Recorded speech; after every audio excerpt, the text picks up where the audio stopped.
Madhavi and Anbu bought 2 tables. இப்போ Madhavi, okay, Madhavi அப்புறம் அன்பு. மாதவியோட டேபிள் பிரைஸ் எவ்வளவு கொடுத்துருக்காங்க அப்படின்னு பார்த்தோம்னா 750 rupees. So 750 rupees and 900 respectively. ரெஸ்பெக்டிவ்லினா எடுத்தது ஒன்னு பின் ஒன்னாடி. முதல்ல எது இருக்கோ அதான் முதல்ல எழுதணும், ரெண்டாவது எது இருக்கோ அதுக்கு ரெண்டாவது போகும். What is the ratio of prices of tables bought by Anbu and Madhavi? First Madhavi எவ்வளவு பிரைஸ் எழுதிட்டோம், அப்புறம் அன்புக்கு எவ்வளவு பிரைஸ் எழுதுறோம், 900 rupees.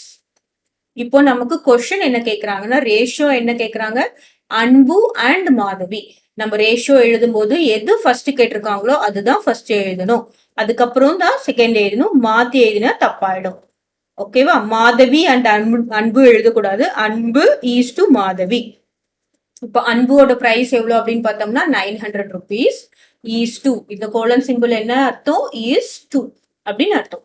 மாதவியோட பிரைஸ் எவ்வளவு அப்படின்னு பார்த்தோம்னா 750. கிளியரா? சோ இது நம்ம காமன் ஃபேக்டரை வச்சு நம்ம டிவைட் பண்ண போறோம். ஃபர்ஸ்ட் நான் டிவைட் பை 10 போடுறேன். போட்டா என்ன வரும், 900 டிவைட் பை 10 will be 90. அதாவது இந்த 0 கேன்சல் ஆயிடும். Here it is 75. நெக்ஸ்ட் நம்ம என்ன பண்ணலாம், டிவைடட் பை 5 போடலாமா? 5 போட்டா என்ன வரும், 1 5 is 5, ரிமைண்டர் 4, 8 5s are 40. இங்க என்ன வரும், 1 5 is 5, reminder 2, 5 5s are 25. So next இது ரெண்டுத்துக்கும் காமன் ஃபேக்டர் என்னவா இருக்கும், 3 போடலாமா? 3 போட்டா என்ன வரும், 6 3s are 18, இங்க என்ன வரும், 5 3s are 15.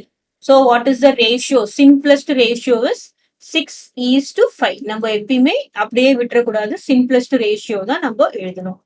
This is simplest ratio. Okay.